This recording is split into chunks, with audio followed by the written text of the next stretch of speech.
आज की कहानी गरीब और अमीर की बारिश की कहानी। एक गांव में एक किसान रहता था जिसका नाम रामू था। उसके घर के बाहर ही उसका एक छोटा सा खेत था।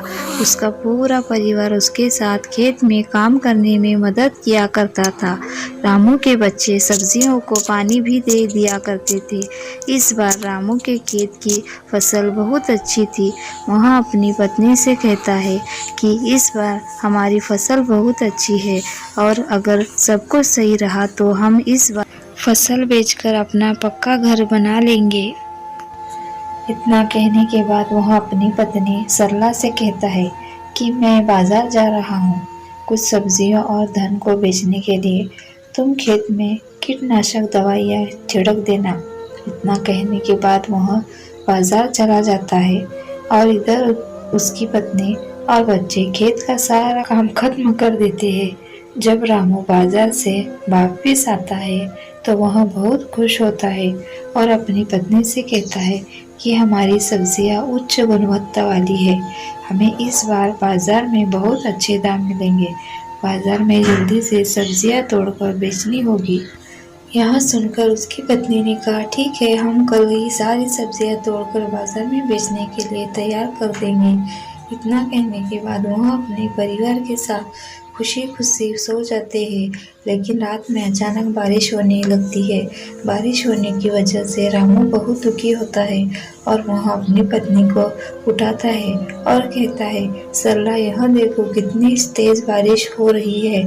इस सरला भी बहुत दुखी हो जाती है और वह कहती है, हे भगवान, हमारी फसल का क्या होगा। दोनों पति पत्नी भगवान से बारिश बंद होने के लिए प्रार्थना करने लगी, लेकिन बारिश रुकने का नाम ही नहीं लेने रही थी। यहाँ तक कि कुछ देर बाद ओले भी पड़ने लगे। पूरे खेत में बारिश का पानी भर गया। इससे वहाँ दोनों बहुत परेशान थे। रामू ने कहा, सरला, बारिश का पानी बढ़ता जा रहा है। धीरे यह पानी हमारे घर में भी भरने लगेगा और हवा की वजह से हमारे घर का छप्पर भी टूटने लगा है।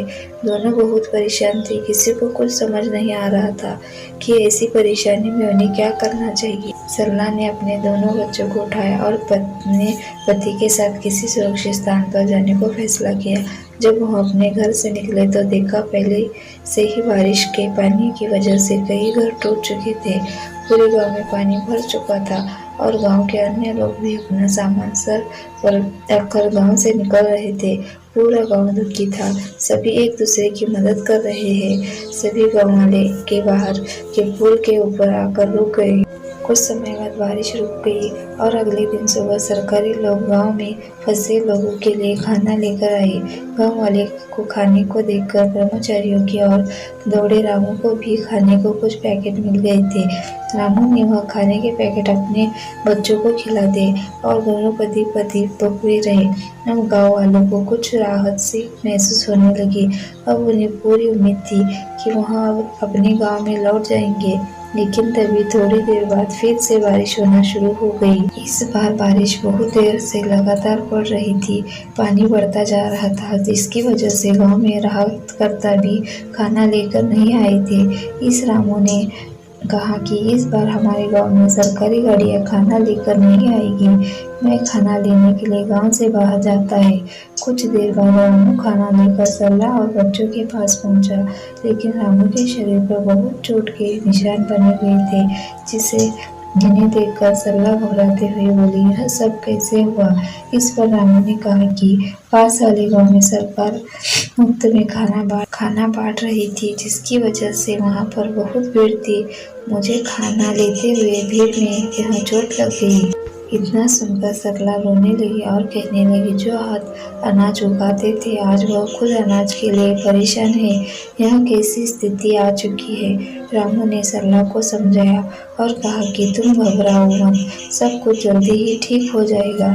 इसके बाद रामू ने अपने बच्चों को खाना खिला दिया, लेकिन बच्चे ने कहा, आप भी इसमें से हमारे साथ खाना खाइए, क्योंकि आप दोनों ने कल से कुछ भी नहीं खाया है। बच्चे ने सरला और रामू के साथ खाना खाया। यह देखकर सभी को बहुत अच्छा लगा। सभी का हंसता खेलता परिवार पूरी तरह से परेशान था। इसके बाद धीरे धीरे बारिश कम होने लगी और सभी गांव वाले अपने अपने घर लौटने लगे। जब रामू अपने परिवार के साथ घर पहुंचा तो देखा रामू का पूरा घर का टूट चुका था। इस पर सरला बहुत ज्यादा दुखी थी। रामू ने कहा कि हम घर फिर से बना लेंगे। सरला ने कहा और खाने के लिए कहाँ से लाएंगे? बच्चों ने कहा कि अभी कुछ सब्जियां खेत में बची हुई है, हम उनको तोड़ कर ले आते हैं। बच्चे सब्जियां तोड़ने लगे जाते हैं। रामू और सरला अपने घर को फिर से बनाने के लिए लग जाते हैं। तभी उनके एक व्यक्ति अपने घर की ओर आता हुआ दिखाई देता है। वह बोलता है कि मैं सरकार की तरफ से आया हूँ, मुझे यहाँ देखना है कि आपका इस बारिश की आपदा में कितना नुकसान हुआ है, क्योंकि सरकार आपको आपके नुकसान का पूरा मुआवजा देगी और आपको एक पक्का घर भी बनाकर देगी। ऐसा सुनने के बाद सरला को बहुत अच्छा लगा। रामू और सरला ने अपने बारे में सारी इन्फॉर्मेशन उस सरकारी व्यक्ति को दे दी। वह सारी जानकारी लेने के बाद वहां से चला गया और कुछ सरकारी कर्मचारी गांव में राशन देने के लिए आए। राशन लेने के बाद रामू और गांव वालों ने उन पर कर्मचारियों को बहुत बहुत धन्यवाद दिया।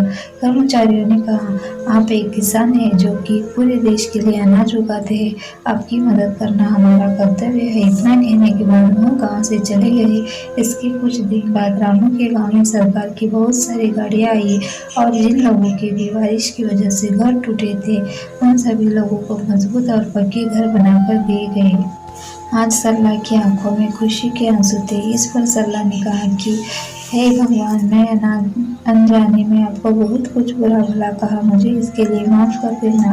भगवान को धन्यवाद कहते हुए वह बहुत खुश हुई। रामू के परिवार को अंत में पक्का मकान भी मिल गया और आर्थिक मदद भी मिल गई। इसके बाद उन्होंने फिर से फसल उगाई। हालांकि बारिश का कहर रामू और पूरे गाँव वालों पर बहुत वर्षा, लेकिन अंत में सब कुछ ठीक हो गया और सभी गाँव वाले बहुत खुश थे। इस कहानी से हमें यह शिक्षा मिलती है कि जब अमीर लोग अपने पक्के घरों में बारिश का आनंद लेते हैं, वहीं एक गरीब किसान अपने खेतों को बचाने के लिए भगवान से प्रार्थना करता है। आज भी कई गाँव ऐसे हैं जहाँ पर बारिश के कारण लोगों के घर टूट जाते हैं।